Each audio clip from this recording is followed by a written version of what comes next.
Good morning again.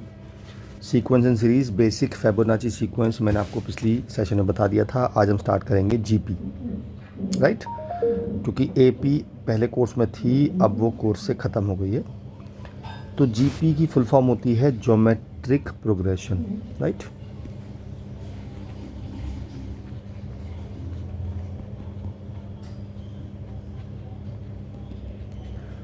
अब क्या अंतर होता है एपी और जीपी में?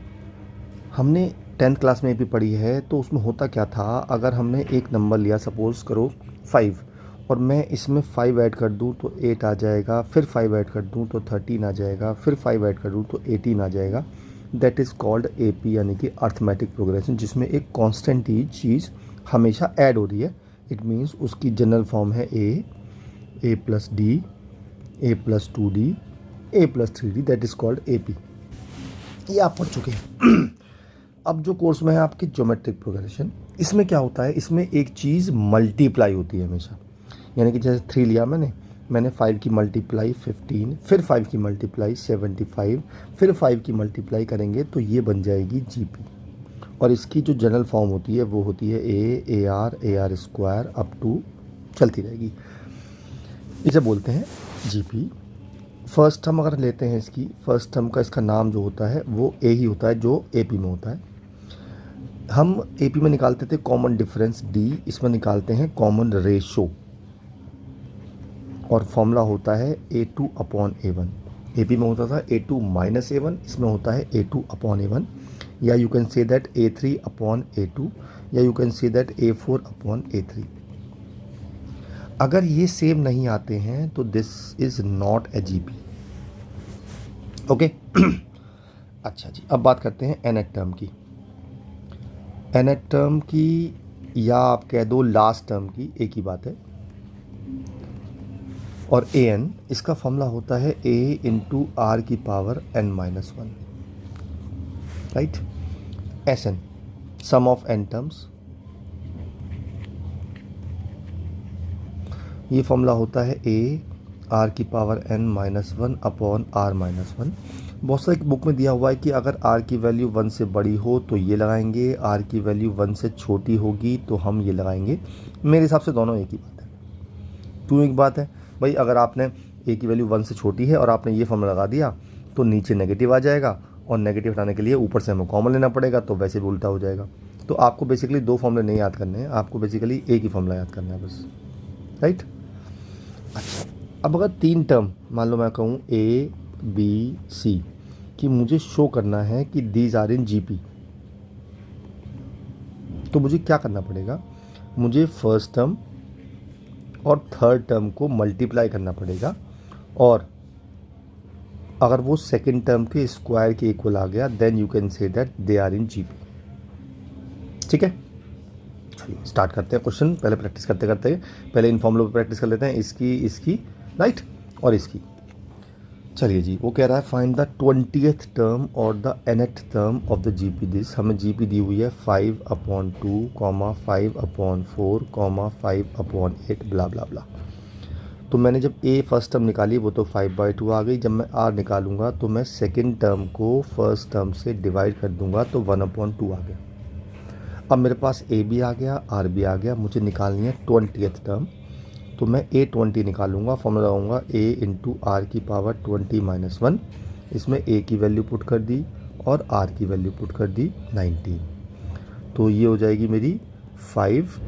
और देखो यहाँ पे 2 की पावर 19 है, यहाँ पे 2 की पावर 1 है, तो मैं पावर ऐड कर दूंगा तो 2 की पावर 20 हो जाएगा। ये मेरी आ गई 20th टर्म।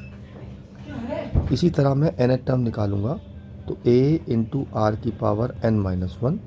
ए मेरा 5/2 है, आर की वैल्यू 1/2 की पावर n-1 है, तो मैं फिर ऐड कर दूंगा। यहाँ 2 की पावर है और यहाँ n-1 पावर है, यहाँ पे एक पावर ऐड हो जाएंगे तो आएगा 5/2 की power n। This is called nth term, this is called 20th term. ठीक है, तो ये था nth टर्म का फंड। आगे चलते हैं। अब वो कह रहा है which term of the following sequence is this, मतलब वो कहता है कि कौन सी टर्म हमारी ये होगी। तो पहले हम जीपी लिख लेते हैं। जीपी है मेरी 2√2 4 ब्ला ब्ला ब्ला। तो मैंने फर्स्ट टर्म लिखी तो 2 आ गई, आर निकाली तो second term upon first term, ये मेरी आ गई √2। अब मुझे क्वेश्चन में n टर्म गिवन है और मुझसे n की वैल्यू पूछी जा रही है, ठीक है। तो मैंने n टर्म का फॉर्मूला लगाया, a इंटू आर की power n-1 is equal to 128। इसमें मैंने a की वैल्यू पुट कर दी 2, r की पुट कर दी √2 की power n-1 is equal to 128। अब इसे 2 से काट देते हैं, पहले 264 टाइम कटेगा। अच्छा, अब 64 को मैं, देखो इसे तो मैं ऐसे ही रख देता हूँ और इसको लिखूंगा मैं 2 की पावर 6, क्योंकि 2 की पावर 6 64 होता है। अब यहाँ के बाद आपके पास दो तरीके हैं। पहला तरीका कि आप लेफ्ट हैंड साइड को लिख दो 2 की power half whole power n-1 is equal to 2 की पावर 6, मल्टीप्लाई पावर हो जाएंगी और पावर कंपेयर कर देंगे तो n की वैल्यू आ जाएगी 13। आपको ये तरीका समझ में आता है? Very good. नहीं आता है तो आप इसको तो ऐसे ही रहने दो और इसको लिख दो √2 की power 12, then n-1 is equal to 12, n की वैल्यू 13 आ गई। जो आपको अच्छा समझ में आ जाए, या तो ये समझ में आ जाए या ये आ जाए, जो भी आ जाए, ठीक है जी। अच्छा जी, अब लिखा है आगे, find the 12th term of a GP, मतलब मुझे A12 निकालना है और 8th टर्म दे रखी है ये और कॉमन रेशो दे रखा है ये, यानी कि A8 मुझे दे रखा है 192 और R दे रखा है मुझे 2। तो मैंने 8th टर्म का फॉर्मूला लगाया, वो होगा A इंटू आर की पावर 7। ये 7 कैसे आप पता है ना, क्योंकि फॉर्मूला होता है A इंटू आर की पावर n-1, n की जगह जब मैं 8 रखूँगा तो 7 आ जाएगा 192। अब मुझे R की वैल्यू 2 गिवन है, तो A इंटू 2 की पावर 7 इज इक्वल टू 192। इससे A निकाल लेंगे, A आ जाएगा 192 अपॉन 2 की पावर 7, ठीक है। अच्छा, अब 2 की पावर 7 अगर मैं बात करूं, इसे लिख लूँ मैं 2 की पावर 6 इंटू 2। मैंने ऐसा क्यों किया, क्योंकि 2 की पावर 6 होता है 64 और 64 3 जा होते हैं 192, तो मेरी डायरेक्ट A की वैल्यू आ जाएगी 3/2, ठीक है। अब मेरे पास R है ही, A आ गया मेरे पास। अब मुझे निकालनी है 12th टर्म। 12th टर्म होती है A इंटू आर की पावर 11, यानी कि A मेरा 3/2, R है 2 की पावर 11, तो ये हो जाएगा 3 इंटू 2 की पावर 10। 2 की पावर 10 होता है 1024, तो ये हो जाएगा 3072। ये मेरा आंसर आ गया, ठीक है, क्लियर। चलिए आगे चलते हैं। अब जो बताया था मैंने आपको, 3 टर्म मुझे जीपी में प्रूव करनी है, यानी कि मुझे ये वाली टर्म, ये वाली टर्म, ये वाली टर्म जीपी में प्रूव करनी है। जीपी की दे रखी है PQRS और मुझे शो करना है Q² इक्वल टू PS। तो उससे कुछ नहीं करना है मुझे। 5th टर्म का फॉर्मूला होता है A R की पावर 4, ये मैंने P रखा। 8th टर्म का फॉर्मूला होता है A R की पावर 7, ये मैंने Q रखा। 11th टर्म का फॉर्मूला होता है A R की पावर 10, ये मैंने S रखा। अब मुझे प्रूव करना है Q² इक्वल टू PS, तो मैं क्या करूँगा, P इंटू S निकालूंगा। तो मैंने P की वैल्यू A R की पावर 4 और S की वैल्यू A R की पावर 10, तो ये हो गया A² R की पावर 14। अगर मैं इसको लिख दूँ A R की पावर 7 होल स्क्वायर तो चलेगा। अब A R की पावर 7 क्या है, ये मेरा Q है, तो ये हो गया Q² और ये मुझे प्रूव करना है, ठीक। अच्छा, एक बात और, ये क्वेश्चन आप देख तो रहे हो पर एक बार खुद से कर जरूर लेना वरना क्वेश्चन नहीं हो पाने के। चलिए, लिखा है find the sum of the indicated numbers, मतलब मुझे 20 टर्म का सम निकालना है और ये मुझे दी हुई है सीरीज़। तो इसका A जो होगा 0.15, R निकालेंगे 0.015 अपॉन 0.15, ये आ जाएगा 0.1, यानी कि 1/10 भी लिख सकते हैं, एक ही बात है। अब मुझे सम निकालना है S20, तो A R की पावर n-1 अपॉन R-1। देखो ध्यान से देखना, यहाँ भी R की वैल्यू 1 से छोटी है पर उससे कोई फ़र्क नहीं पड़ेगा। तो A तो हो गया मेरा 0.15, R 0.1 की पावर 20 -1 अपॉन 0.1 -1, ठीक है। अब देखो क्या होगा, ये तो मेरा ऐसे ही रहेगा और ये हो जाएगा माइनस के 0.9, ठीक है। अच्छा, अब देखो ये कट जाएगा, 15 6 या 96 से कट गया और ये माइनस है तो मैं इसको उल्टा कर दूंगा, तो मेरा आंसर आ जाएगा 1/6, 1 - 0.1 की पावर 20, ये मेरा आंसर आ गया। तो मतलब मेरा कहने का ये है कि या ये लगाओ फॉर्मूला। हाँ, एक फ़ायदा होता कि अगर मैं ये लगाता तो मेरा डायरेक्ट यही आंसर आ जाता। तो आपकी मर्ज़ी है, आप चाहो तो 2 याद कर लो। मैंने इसलिए मना किया कि आपको 2 फॉर्मूले याद करने पड़ेंगे। मुझे तो ये लगता है कि कम से कम याद करो तो अच्छा रहेगा। चलिए आगे चलते हैं। अगला क्वेश्चन है ये। अच्छा, आप पहले बात करते हैं ये जो साइन होता है इसका मतलब होता है समेशन। और ये जो के लिखा है 1, यहाँ से मुझे स्टार्ट करना है, ये स्टार्ट पॉइंट है और ये मेरा एंड पॉइंट है। तो पहले मैंने के की जगह 1 रखा तो मेरी पहली टर्म आ गई 2 + 3 की पावर 1, है ना, देखो ये रखा आ गई। फिर मैंने के को 2 रखा तो 2 + 3 की पावर 2। फिर मैंने 3 रखा 2 + 3 की पावर 3। और ऐसे करते करते करते करते करते मैंने 11 तक रख दिया। ठीक है, ओके। अब क्या किया मैंने इसको 2 पार्ट कर लिए, मतलब ये 2 2 2 2 2 11 टाइम्स तो अलग लिख लिया। अब 11 टाइम्स कहाँ से आया पता है ना भाई, 1 से स्टार्ट किया मैं 11 तक गया तो 11 टाइम्स हो गया ना। और मैंने 3 वाली टर्म एक साथ ले ली। ऐसा क्यों किया मैंने? क्योंकि जब मैं इसको प्लस करता तो ना तो वो जीपी बनती ना वो एपी बनती, तो ना तो मैं इसका सम निकाल सकता था एपी के फॉर्मूले से ना मैं निकाल सकता था जीपी के फॉर्मूले से। लेकिन जब मैंने 3 वाली टर्म को अलग कर लिया तो ये एटलीस्ट जीपी बन गई। और जब मैं 2 को 11 बार ऐड करूँगा तो 22 आ ही जाएगा, इसमें कुछ टेक्निकल बात नहीं है। यहाँ लगा देंगे जीपी का सम। तो ए फर्स्ट टर्म 3 है और कॉमन रेशो भी 3 है और ये लगा देंगे फॉर्मूला। तो मेरा आंसर आ जाएगा 22 + 3 × 3 की पावर 11 - 1/2। बस आपको आंसर यहीं छोड़ना है, क्योंकि 3 की पावर 11 बहुत बड़ा होगा तो निकालने की ज़रूरत नहीं है। Okay, got it. चलिए आगे चलते हैं। अब कंसेप्ट, अगर आपको 3 टर्म्स लेट करनी है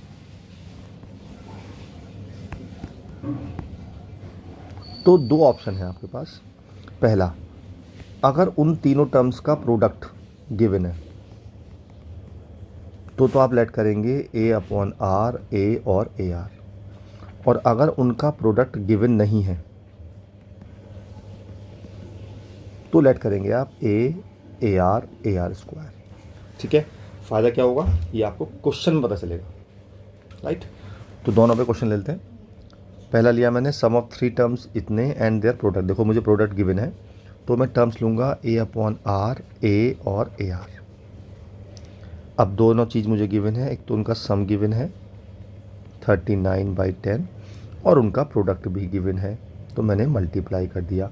अब आपको वो फ़ायदा क्या हुआ? हाँ जी, फ़ायदा ये हुआ कि मेरा R से R कट गया तो सीधे A की वैल्यू आ गई।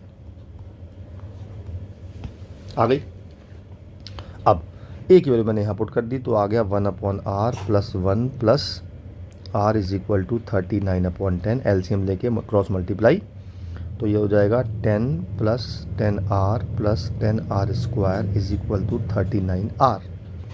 ये हो जाएगा 10R² - 29R और +10 = 0। अब करेंगे इसकी मिडिल टर्म स्प्लिट। 10 10 जा 100 हो गया तो 25 + 4 10R² - 25R - 4R + 10 = 0। यहाँ से कॉमन लेंगे 5R बचेगा 2R - 5। यहाँ से 2 कॉमन लेंगे 2R - 5। तो मेरा हो जाएगा 2R - 5 और 5R - 2। तो R की 2 वैल्यू आ गई, एक तो 5/2 और एक 2/5। हम दोनों ही कंसीडर करेंगे, हम किसी को नहीं छोड़ेंगे। अगर मैं R को 5/2 लेता हूँ और मेरा A तो ऑलरेडी 1 आ ही चुका है, ठीक है, तो मैं तीनों में वैल्यू पुट करूँगा A की और R की। तो पहली टर्म आ जाएगी, अगर मैं R को 5/2 लेता हूँ तो मेरी पहली टर्म आ जाएगी 2/5, फिर 1 और फिर 5/2। और अगर मैं R को लेता हूँ 2/5 तो मेरी पहली टर्म आ जाएगी 5/2, 1 और 2/5। तो बेसिकली R को 2 वैल्यू लेने से फ़र्क नहीं पड़ा, क्योंकि जो तीनों टर्म आ रही हैं वो सेम आ रही हैं, बस ये फर्स्ट है तो उसमें ये थर्ड है। अगर मैं बात करूँ टर्म्स की तो टर्म्स सेम आ रही है ना। Okay, got it. चलिए आगे चलते हैं। अब देखो मैंने कहा था प्रोडक्ट गिवन नहीं होगा, प्रोडक्ट गिवन होगा तो मैंने ये लेट की, देखा आपने मुझे। प्रोडक्ट गिवन नहीं हो तो मैं ये लेट करूँगा, ठीक है। अच्छा, आप कहोगे कि अगर प्रोडक्ट गिवन ना हो तो क्या हम ये लेट कर सकते हैं? मैं कहूँगा कर तो सकते हैं, पर उससे नुकसान ही होगा, फ़ायदा नहीं होगा, कैलकुलेशन बढ़ेगी। लिखा है sum of first 3 terms is 16, तो मैंने टर्म ले ली ए आर स्क्वायर, ये टर्म है 16, and sum of the next 3 terms यानी कि चौथी टर्म होगी a are cube, a r 4, a r 5, ये दे रखा है 128। अब निकालना है determine the first term, common ratio and the sum of n term. 3 चीज़ें निकालनी है मुझे। चलिए पहले क्या करता हूँ मैं इन दोनों इक्वेशंस को आपस में डिवाइड कर देता हूँ। चाहो तो आप फर्स्ट अपॉन सेकंड कर दो, चाहो आप सेकंड अपॉन फर्स्ट, आपकी मर्जी। मैंने सेकंड अपॉन फर्स्ट कर ली। तो मैंने जब डिवाइड किया तो पहले कॉमन ले लिया, मैंने ए आर क्यूब कॉमन ले लिया, अंदर बचा 1 प्लस आर स्क्वायर, और यहाँ से भी ए कॉमन ले लिया, अंदर बचा 1 प्लस आर स्क्वायर, ये आ गया 128 अपॉन 16। अब देखो क्या कट रहा है, ये पूरा इससे कट रहा है, ए से ए कट रहा है, ये इससे कट रहा है 8 बार, तो मेरा ए क्यूब इज इक्वल टू 8 आ गया। इससे मेरी ए की वैल्यू 2 आ गई। अब मैंने ए की वैल्यू 2 यहाँ पुट कर दी, क्योंकि मुझे आर निकालना है। तो मेरा आ गया 2 प्लस 2r प्लस, सॉरी माय बैड, यहाँ पे आर क्यूब आएगा r cube is equal to 8, r की वैल्यू 2 आएगी, ना कि ए, तो ए तो कट गया। अब मैंने आर की वैल्यू यहाँ पुट कर दी, पहली इक्वेशन में सेम इस वाली इक्वेशन में पुट कर दी। तो a plus 2r plus 4r is equal to 16, 4 2 6 7r is equal to 16, r की वैल्यू आ गई 16 अपॉन 7। ठीक है, आ गई। अब मेरे पास फर्स्ट टर्म आ गई, कॉमन रेशो आ गया। अब मुझे सम ऑफ एन टर्म्स निकालना है, निकाल देते हैं। ऐसा निकालना है, फॉर्मूला होता है ए आर की power n minus 1 upon r minus 1। तो ये हो जाएगा ए माने कितनी है हमारी, ए मेरा आया था 16/7, आर मेरा आया था 2 की power n minus 1 upon 2 minus 1, 2 minus 1 तो 1 ही होता है। बस मेरा आंसर आ गया 16/7, 2 की पावर n माइनस 1, ये मेरा SN आ गया। Got it. एक बार दोबारा करने हैं क्वेश्चन ये वाले, आगे चलते हैं। Find the GP which sum of first 2 terms is -4। अब सम ऑफ 2 टर्म्स मैंने ए ले ली और ए आर ले ली, is equal to -4, and the fifth term is 4 times the third term, यानी कि fifth term is equal to 4 times the third term. Fifth term का formula a r की पावर 4 और इसका ए आर स्क्वायर। कुछ कटा, यस, ए से ए cut गया, आर स्क्वायर से आर स्क्वायर कट गया, आर स्क्वायर की वैल्यू आ गई 4, आर की वैल्यू आ गई +-2। ठीक है जी, चलो पहले +2 ले लेते हैं। जब मैंने आर को +2 लिया तो मैंने आर की वैल्यू यहाँ पुट कर दी, तो a plus 2r is equal to -4, ये आ गया 3r इज इक्वल टू -4, इससे r की वैल्यू आ गई -4/3। निकालना क्या है मुझे, फाइंड जीपी। जब भी आपसे जीपी पूछी जाएगी तो आपको 2 ही चीज़ निकालनी पड़ेंगी, a और r, क्योंकि जीपी जो डिफाइन होती है वो 2 ही चीज़ होती है, फर्स्ट टर्म और कॉमन रेशो। तो मेरा r आ गया ये, तो पहली सिस्टम बन गया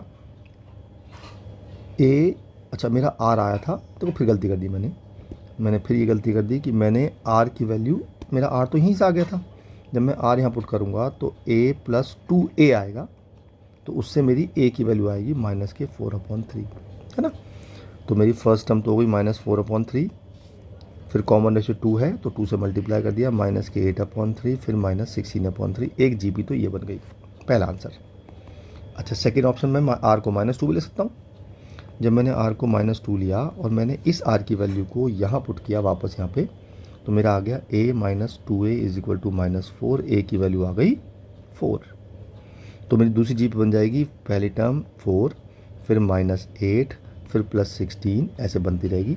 तो मेरे 2 आंसर आ गए, एक ये वाला और एक ये वाला। अगर वो कुछ कहता है कि जी इंक्रीजिंग है डिक्रीजिंग है तो बात करते हैं, फिलहाल दोनों आंसर आ रहे हैं हमारे, तो we can take both. Okay good. Next, ये बड़ा इंपॉर्टेंट क्वेश्चन होता है, लेकिन इसमें एक फ़ायदा होता है कि यहाँ पे तो 8 लिखा है ना, 8 8 8, अगर यहाँ पे 8 की जगह 7 आएगा, 3 आएगा, 5 आएगा, 6 आएगा, तो आपकी वर्किंग सेम होगी। ठीक है, तो पहले मैंने लिखा 8 8 8, 8 तो सबसे पहले दिक्कत ये आई कि यार क्या ये जीपी है, चेक कर लेते हैं ना एक बार। जब मैंने 88 को 8 से डिवाइड किया तो 11 आया, और जब मैंने 888 को 88 से डिवाइड किया तो 11 तो नहीं आएगा कम से कम। इसका मतलब ये सीरीज़ जीपी नहीं है, और एपी तो है ही नहीं, साफ साफ दिख रहा है। तो मुझे इसमें कुछ सेटिंग करनी पड़ेगी।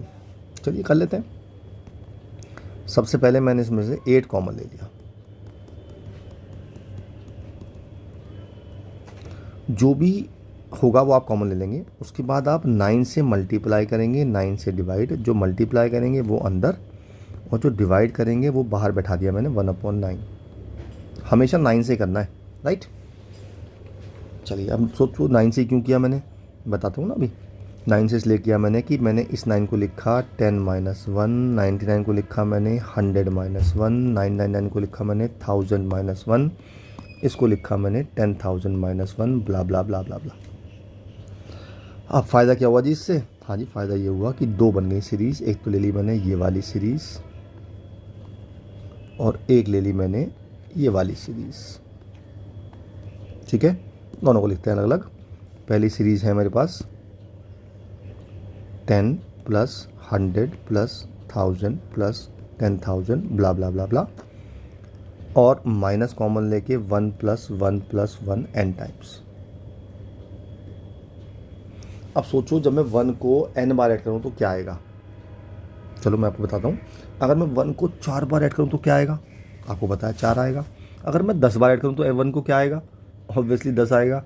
इसी तरह जब मैं 1 को n बार ऐड करूँगा तो उससे n आ जाएगा, है ना।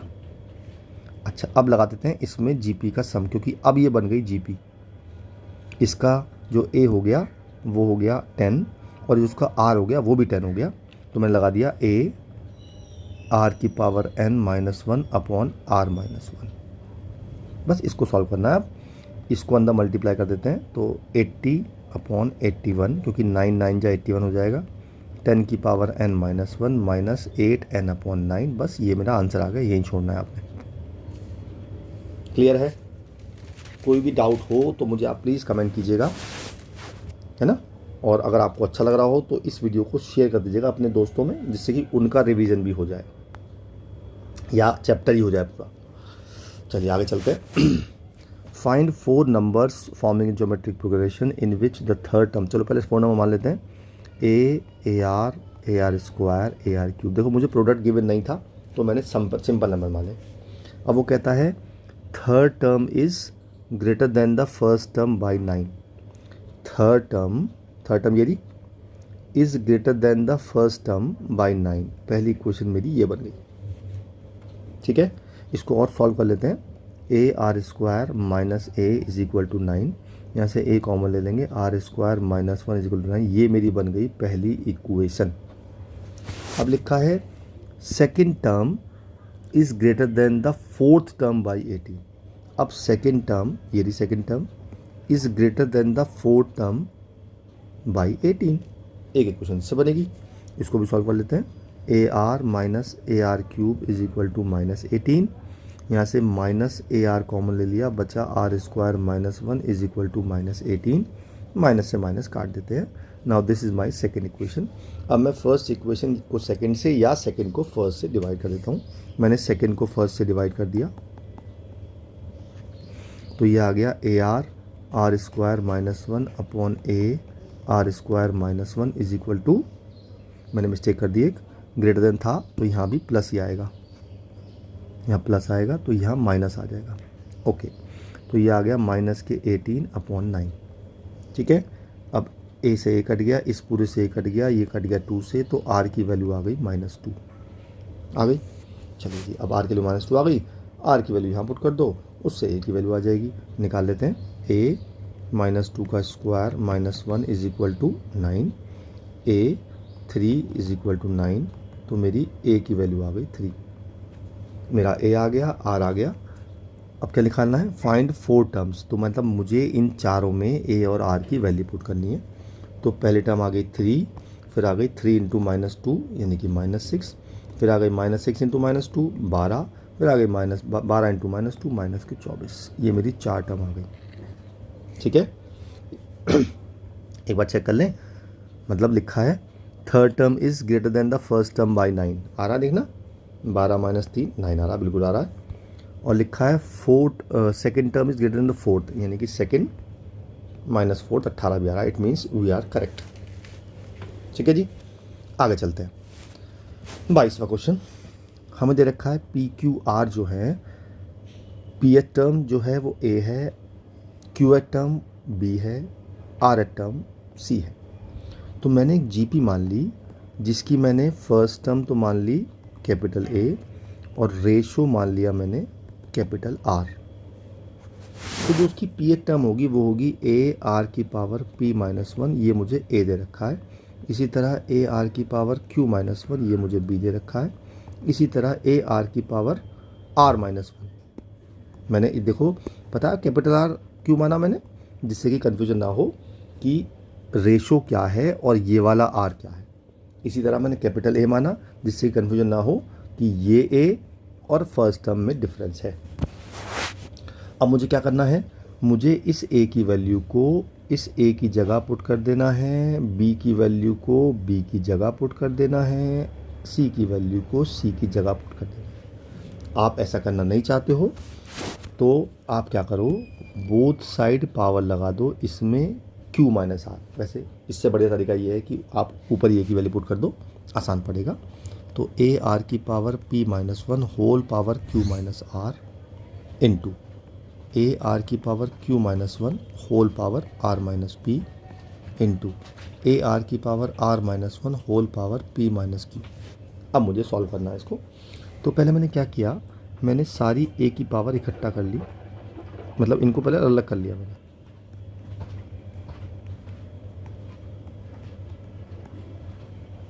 ए की सारी पावर, इनको सबको इकट्ठा किया, पहले अलग अलग कर लिया, p माइनस क्यू, आर की पावर r माइनस 1 और p माइनस क्यू। अब आपको पता है मल्टीप्लाई में पावर ऐड होती हैं, तो a की power q minus r plus r minus p plus q minus p, p minus q, sorry my bad. और r की पावर आएगी p minus 1 into q minus r plus q minus 1 into r minus p plus r minus 1 into p minus q. ये सब cut गए तो ये तो आ गई a की पावर 0।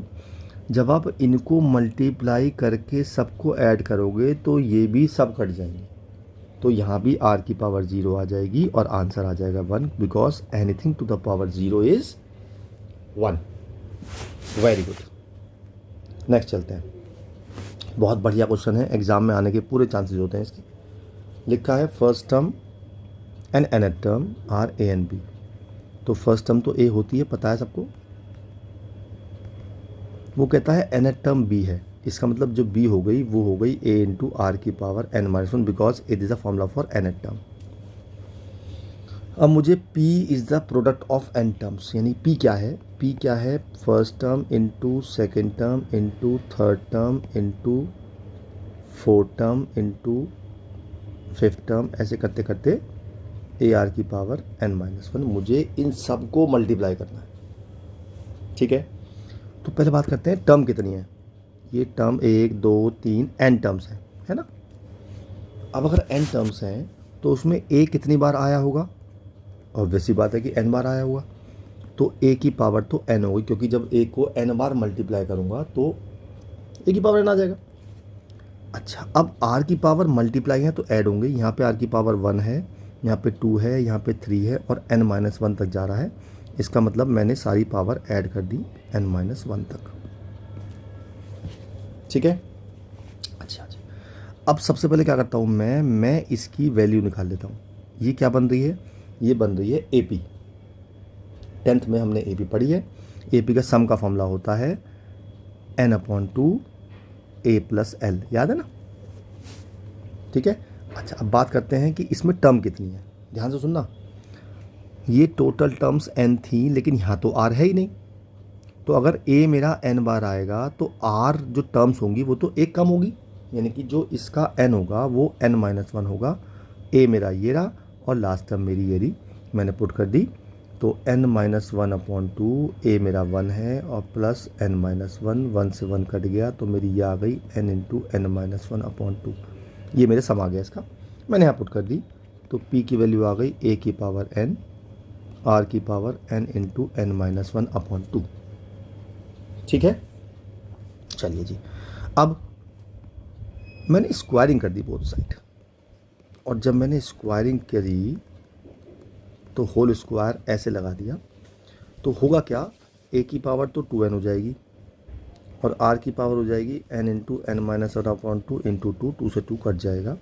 तो बेसिकली पी स्क्वायर की वैल्यू आ गई a की पावर 2n और r की पावर n इंटू n-1 आ गई। अब मुझे दिख रहा है पावर में ना n कॉमन है, तो मैंने पावर में से n कॉमन निकाल लिया, तो ये बचा इस तरह से। ठीक है, अब मैंने a स्क्वायर को लिख दिया a इंटू ए, चलेगा ना? क्यों लिखा पता है? क्योंकि ये फॉर्मूला b दे रखा है मुझे, बस मैंने लिख दिया, तो ये हो गया a इंटू बी की पावर n, और मुझे यही तो प्रूव करना है। ये आ गया, ठीक है, बढ़िया, आगे चलते हैं। Show that the ratio of the sum of n terms of a GP to the sum of from n+1th to 2nth term. क्या कह रहा है ये? लैंग्वेज थोड़ी सी टेक्निकल है। ये कह रहा है कि मान लो मैंने लिया first term, second term, third term up to nth term, फिर ये हो गई n+1th टर्म, n+2th टर्म, और ये हो गई 2nth टर्म, मतलब 2n टर्म्स है टोटल। यहाँ से लेके यहाँ तक 2n टर्म्स हैं। वो कहता है ratio of the sum of first n terms, यानी कि मुझे इसका सम का रेशो, और ये है n+1 से 2n टर्म तक, यानी कि इसका सम का रेशो मुझे निकालना है। ठीक है, चलिए जी। तो इसका तो फॉर्मूला मुझे पता है, Sn होता है। अब समस्या आई कि मैं इस वाले सम को कैसे निकालूं। बड़ा आसान है, मैंने क्या किया, पहले इस पूरे का सम निकाल लिया, वो तो S2n होगा, उसमें से ये वाला माइनस कर दिया, तो नीचे आ जाएगा S2n माइनस Sn। ठीक है, दोबारा समझ लो एक बार। अगर मुझे फर्स्ट n टर्म का सम निकालना है तो वो तो ऐसा नहीं होता है, सबको पता है। लेकिन अगर मुझे लास्ट की n टर्म्स का सम निकालना है, यानी कि n+1 से लेके 2n टर्म का, तो मैं S2n में से Sn माइनस कर दूंगा, तो मेरा आ जाएगा। अब बस फॉर्मूला पुट करना है आपने। Sn का फॉर्मूला होता है a r की power n-1 upon r-1, S2n का होता है a r की power 2n-1 upon r-1 minus Sn का वापस यही होता है।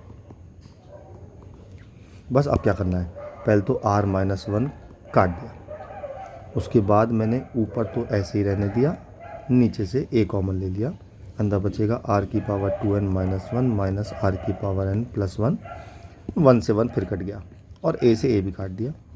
क्या बचा मेरे पास, r की पावर n-1, यहाँ बचा r की पावर 2n माइनस r की पावर n, मैंने नीचे से r की पावर n फिर कॉमन लिया, बचा r की पावर n-1, और ये भी कट गया, तो मेरा आ गया 1 अपॉन r की पावर n। देखना मुझे क्या प्रूव करना है, अरे ये तो यही प्रूव करना था, अपने आप आ गया। ठीक है, तो ये क्वेश्चन बढ़िया बढ़िया क्वेश्चन है सारे, एक बार खुद से ज़रूर कर लेना, डोंट फॉरगेट। अच्छा, अब मुझे ABCD दिया हुआ जीपी में, और मुझे इम्प्रूव करना है। जब भी आपको ABCD कुछ टर्म जीपी में दिए तो बताया था मैंने आपको, A को तो A रहने दो, B को मान लो AR, C को मान लो AR², D को मान लो AR³। अब ये वैल्यू पुट करूँगा मैं लेफ्ट हैंड साइड पे भी और राइट हैंड साइड पे भी, दोनों सेम आ जाएंगी। ठीक है, चलो देखते हैं पुट करके। पहले लेफ्ट में पुट किया मैंने, A को तो A², B² हो जाएगा AR का होल स्क्वायर, C² हो जाएगा AR² का होल स्क्वायर, B² AR का होल स्क्वायर, AR² का होल स्क्वायर, AR³ का होल स्क्वायर। चलिए जी, पहले इनका स्क्वायर खोल देते हैं। ये हो जाएगा A², ये हो जाएगा A²R², ये हो जाएगा A²R4, ये हो जाएगा A²R², ये हो जाएगा A²R4, और ये हो जाएगा A²R6। मल्टीप्लाई मत करना भूल के भी, यहाँ से कॉमन ले लेते हैं यार, यहाँ से कॉमन आ रहा है A², अंदर बचेगा 1 + R² + R4। यहाँ से कॉमन क्या आ रहा है, यहाँ से कॉमन आ रहा है A²R², अंदर बचेगा 1 + R² + R4। अब देखो इसकी जब मैं इससे मल्टीप्लाई करूँगा तो मेरा आ जाएगा ए की पावर 4 आर स्क्वायर, और ये दोनों सेम है तो ये स्क्वायर बन जाएगा 1 plus r square plus r 4 का होल स्क्वायर। ये मेरी लेफ्ट हैंड साइड आ गई, राइट। अब राइट हैंड साइड में भी है A B B C C D, तो ये है A B plus B C plus C D का होल स्क्वायर। यहाँ पुट करता हूँ ए बी सी डी की वैल्यू, ए की value A into A R plus B की वैल्यू ए आर, सी की value A are square, C की value A are square, D की value A are cube whole square. ठीक है जी, तो ये हो गया a square r plus a square r cube plus a square r 5 whole square. अब यहाँ से तो कॉमन दिख रहा है मुझे, यहाँ से कॉमन दिख रहा है मुझे ए स्क्वायर आर, अंदर बचेगा 1 plus r square plus r 4 और होल स्क्वायर है। जब मैं इसका स्क्वायर करूँगा तो ये आ जाएगा ए की पावर 4 आर स्क्वायर, और इसका स्क्वायर मैं ऐसे ही रहने दूँगा। देखना ये क्या आ गया, ये तो यार यही आ गया जो मेरी लेफ्ट हैंड साइड आई थी, और मुझे यही प्रूव करना था। बात समझ में आई? Got it? गुड। नेक्स्ट 26 लिखा है, insert 2 number between 3 and 81 so that resulting sequence is GP. तो पहली टर्म ये है और ये है, इसके बीच में 2 नंबर लेने हैं मुझे। तो मान लो मैंने एक नंबर ले लिया ए और एक नंबर ले लिया b. Now they are total 4 terms. ये हो गई 4th टर्म, ये हो गई 1st टर्म। 4th टर्म का फॉर्मूला होता है a are cube. 4th term की जगह 81, ए की जगह 3, r cube as it is, ये से कट गया 27, आर क्यूब की वैल्यू आ गई 27, आर की वैल्यू आ गई 3। जब मेरा R3 आ गया तो सोचो ए क्या बनेगा, ये बनेगा ए मतलब 3 इंटू आर, है ना, और ये बनेगा 3 आर स्क्वायर। वैल्यू पुट कर दी तो मेरी ए की वैल्यू आ गई 3 इंटू 3 9, और बी की वैल्यू आ गई 3 इंटू 3 स्क्वायर यानी कि 27। तो मेरी 2 टर्म आ गई, मतलब 3 9 27 और 81। आपको जितनी भी टर्म निकालनी हो हमेशा ऐसे ही करना है।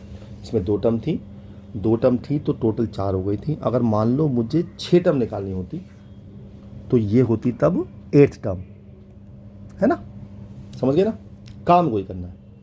आगे चलते हैं। Find the value of n so that this may be geometric mean. Geometric mean क्या होता है बता दूं मैं आपको। ज्योमेट्रिक मीन अगर 2 नंबर का निकालते हैं, जैसे अर्थमेटिक मीन होता है a plus b by 2, geometric mean होता है रूट ए बी, 2 नंबर का। तो आपको कुछ नहीं करना है, आपने इसको रूट ए बी पुट करना है। ठीक है, जब रूट ए पुट कर दिया आप क्रॉस मल्टीप्लाई करेंगे तो ए की power n plus 1 plus B की पावर n प्लस 1, और इसको उधर मल्टीप्लाई कर देते हैं और इसको लिखते हैं ए की पावर हाफ इंटू बी की पावर हाफ, और ये हो गया ए की पावर n प्लस बी की पावर। अब मजा आएगा। अब जब मैं इसकी मल्टीप्लाई इससे करूँगा तो ए की पावर तो ऐड हो जाएंगी और बी की पावर ऐसी रहेंगी, और जब मैं इसकी मल्टीप्लाई इससे करूँगा तो ए की पावर ऐसी रहेंगी और बी की पावर ऐड हो जाएंगी। बात समझ में आई? बहुत बढ़िया। अब मैं क्या कर रहा हूँ, मैं इस टर्म को ले जाऊँगा राइट हैंड साइड पे और इसको ले आऊँगा लेफ्ट हैंड साइड पे। तो माइनस ए की power n plus half into b की power half is equal to a की पावर हाफ इंटू बी की power n plus half minus b की पावर n प्लस 1। गैस करो कि इन दोनों में से कॉमन क्या आएगा। एक बार वीडियो पॉज करो फिर चेक करना आपको आता नहीं आता है। इसमें से कॉमन आएगा ए की पावर n प्लस हाफ, बचेगा ए की पावर हाफ माइनस बी की पावर हाफ। यहाँ से कॉमन आएगा b की पावर n प्लस हाफ, अंदर बचेगा ए की पावर हाफ माइनस बी की पावर हाफ। अब ये पूरा देखो इससे कट गया मेरा बचा ए की power n plus half is equal to b की पावर n प्लस हाफ। तो मैंने इसे a अपॉन बी की whole power n plus half दिया इक्वल टू 1 हो गया, और मैं 1 को किसी की पावर भी 0 लिख सकता हूँ, इसलिए n plus 1 by 2 is equal to 0, n की वैल्यू माइनस हाफ आ गई। ठीक है, बात समझ में आई? बढ़िया क्वेश्चन था। एक बार पूरा क्वेश्चन रिपीट करना तब क्वेश्चन समझ में आएगा। बहुत बढ़िया क्वेश्चन। अगला क्वेश्चन इससे बढ़िया है। लिखा है sum of 2 numbers is 6 time their geometric mean, यानी कि सम ऑफ 2 नंबर, 2 नंबर मान लिए मैंने, 6 time their geometric mean, geometric mean a b हो गया। अब मैंने क्या किया, मैंने ये किया कि 2√ab को तो मैं यहाँ ले आया और 3 को मैंने यहीं रहने दिया। मैंने अपॉन 1 ऐसे ही दिया। क्यों लिखा पता है? वजह इसकी भी, मैं लगाऊंगा कॉम्पोनेंटो and dividendo.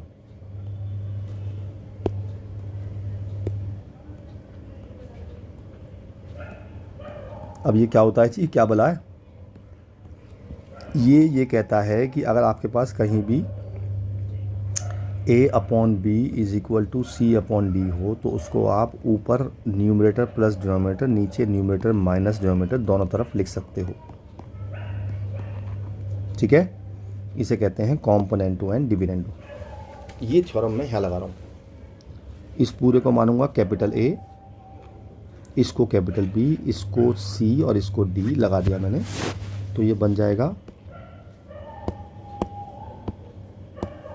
a plus B plus 2√ab, नीचे बन जाएगा a plus B minus 2√ab, ये बन जाएगा 3 + 1/3 - 1।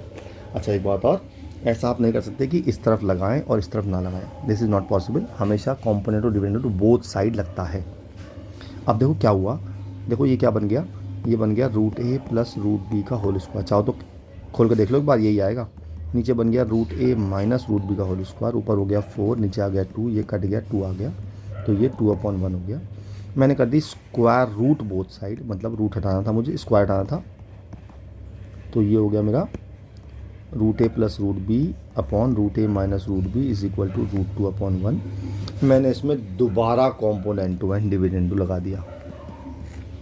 ठीक है, तो ये बन जाएगा √a plus √b plus √a minus √b, नीचे बन जाएगा √a plus √b minus √a plus √b is equal to √2 + 1/√2 - 1।